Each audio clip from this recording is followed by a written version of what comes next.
देखा होगा हमारे यहाँ पैंट पतलून का बड़ा चक्कर है, टाइट पहनते हैं पैंट, हाय हाय हाय, टी शर्ट पहनते हो, फिर उसके बाद बैठते कैसे हैं नमाज में? आपने गौर किया होगा, ऐसे पाँव खड़े होते हैं, पाँव खड़े करके उंगलियों पे पाँव खड़े कर लेते हैं और एड़ियों पे अपनी सुरीन रख लेते हैं, ऐसे ही है। आया है, ये भी दीन में आया है। ऐसा ना कहो कि दीन में ये बात नहीं है वो बात नहीं। और मैं इसलिए तो कहता हूँ, जो कहता है ना दीन में हर बात नहीं है, असल में उसके दिमाग में हर बात नहीं है, उसके पास इल्म में हर बात नहीं है। नमाज में एड़ियों पे बैठने को अल्लाह के हबीब सल्लल्लाहु अलैहि वसल्लम ने हराम करार दिया है, और हम टाइट पैंट पहन के बैठ नहीं सकते, मजबूरी है। मजबूरी किसने दी है तुझे? मजबूरी किसको कहते हैं? हालत नज़ा में तकाजा हो, बीमार है, टांग टूटी है, तो चलो मजबूरी समझ आती है।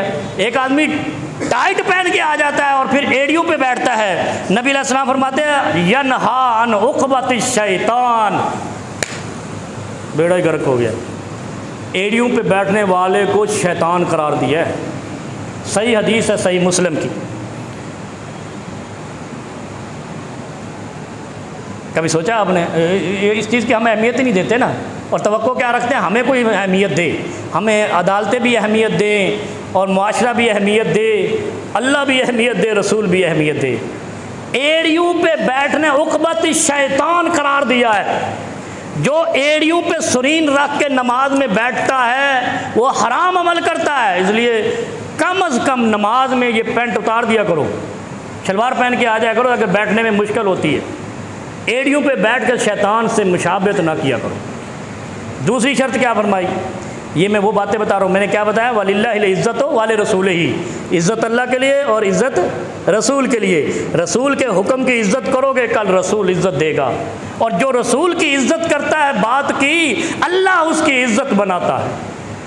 और हम अल्लाह के रसूल की इज़्ज़त को ऐसे ही लायानी समझ कर नाउज़ बिल्लाह छोड़ देते हैं, तवक्को रखते हैं कि अल्लाह हमें इज़्ज़तों वाला जन्नत देगा। एड़ियों को कहा उक़बती शैतान, नमाज में एड़ियों पे, अच्छा नमाज नहीं है ये, वैसे भी एड़ियों पे बैठा बंदा गैर मुहज़्ज़ब लगता है। नमाज में इसलिए दूसरे देख नहीं होते, फ़ौरन बैठ जाता है। दूसरा अगर आपके पास आकर कोई एड़ियों पे बैठना, मतलब, और मैं तो कहीं को धक्का लगा देता हूँ, नीचे होकर बैठो आराम से, कितना बुरा लगता है एड़ियों पे बैठा हुआ। अगर शलवार में भी कोई ऐसे बैठता हो वो भी कभी है, ज़रूरी नहीं है कि पैंट है, खाम का पैंट वाले नाराज़ ना हो जाए। जो भी एड़ियों पे बैठता है वो जिस तरह भी बैठे, जिस वजह से भी बैठे, लेकिन शरई तकाज़े के बगैर बैठता है, उक़बत शैतान नबी अलैहि सलाम ने करार दिया है। एड़ियों पे मत बैठा करो, बेपर्दगी भी होती है, बेहयाई भी होती है। दूसरी बात क्या फरमाई? अल्लाह के हुक्मों की इज़्ज़त करो, है ना, कहा गया ना वलिल्लाहिल इज़्ज़तु वाले रसूल ही। दूसरा क्या फरमाया? वयनहा अन यफ्तारिश रजुल ज़िराअही इफ्तिराशल सबो। सबो कहते हैं ये शेर को देखा आपने, शिकार करता है, ऐसे ही है, कुत्ता भी शिकार करता है, लेकिन सबो से मुराद यहाँ पे कुत्ता है। यफ्तारिशर ज़िराअही, ये सजदे में ये बिछा के नहीं सजदा किया करो, करते हैं ना ऐसे, ये बिछा लेते हैं और सजदा कर रहे होते हैं ऐसे करके, हालांकि ऐसे उठाने का हुक्म है, नीचे बिछा के सजदा करते हैं। क्या कहा इसको? कुत्ते की तरह करते हैं। नमाज कबूल हो जाएगी? बोलो ना। जिसको नबी अलैहि सलाम कहे कि कुत्ते की तरह सजदा नहीं करना, फिर वो नमाज पढ़ रहा हो और हाथ ऐसे टिका के बैठा हुआ हो, सजदा कर रहा हो, नमाज हो जाएगी? नहीं होगी। तो फिर हम क्या कर रहे हैं?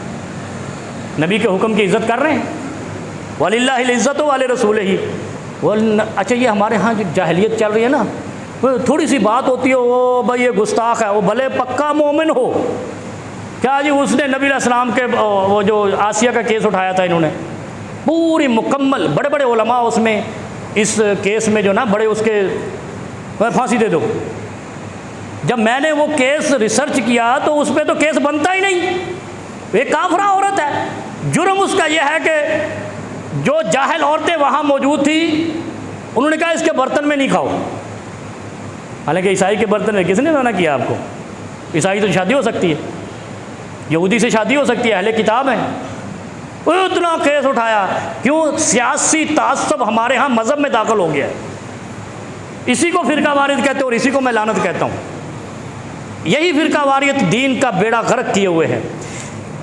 बाजू टिका के ज़मीन पर सजदा करने को कुत्ते की तरह सजदा करना कहा है। बंदा सूरत फातिहा भी नमाज में पढ़े, मुकम्मल नमाज भी पढ़े, लंबे सजदे भी करे, लेकिन बाजू बिछा के करे, सारी नमाज का बेड़ा गर्क कर दिया। ऐसे ही है, सारी ज़िंदगी इंसान नेक अमाल करता है, आखिर में कोई कलमा कुफर कह के जहन्नमी बन जाता है। नबी अलैहिस्सलाम ने फरमाया ना, एक शख्स सुबह आएगा मोमिन होगा, शाम को काफिर हो जाएगा, तो एक शाम को आएगा सुबह काफिर हो जाएगा। या रसूलुल्लाह ये क्या मजरा है? कह रहे वो सारे नेक काम करेगा और शाम को कहा मैं तो बढ़िया नेकियाँ की नहीं, मैं तो बड़ी सखावत की है, बेड़ा गर्क हो गया ना। शाम को कोई और सारी ज़िंदगी मेहनत करता रहा 26 साल, हमने इसको नहीं देखा दरबार पे सजदे करते हुए, जब वज़ारत उज़्मा मिली तो बागपतन पे सजदा कर दिया। इससे बड़ा शिरक क्या है? जब निकाला गया, जो इसको पाकपतन बचा नहीं सका वज़ारत उज़्मा पे, उसी पे जाकर फिर सजदा कर दिया। ऐसे ही हुआ। तो जो ना तुझे ला सका ना तुझे निकालने से बचा सका, फिर वो काहे का करने वाला, फिर वो तो तेरा कहाँ का मुर्शद हो गया। इधर ला तुझे मैं वजीफ़ा बताता हूँ, तुझे कोई निकाल ना सके। वो दीन और कुरान तो इधर है, वहाँ क्या है? कब्र है और उस पर झुकना है बस। नबी अलैहिस्सलाम ने क्या 2 हुक्म दिए? एड़ियों पे बैठना नहीं है और बाजू बिछा के सजदा नहीं करना। एड़ियों पे बैठने वाले को शैतान करार दिया और बाजू बिछा के सजदा करने वाले को कुत्ते की तरह करार दिया। इन दोनों अमलों से बच जाओ, सारा अमल बर्बाद हो जाता है। और हम ऐसे ही करते हैं यार, बैठा नहीं जाता, यानी हम अल्लाह के रसूल की इज़्ज़त नहीं करते, हुक्म रसूल की इज़्ज़त नहीं करते।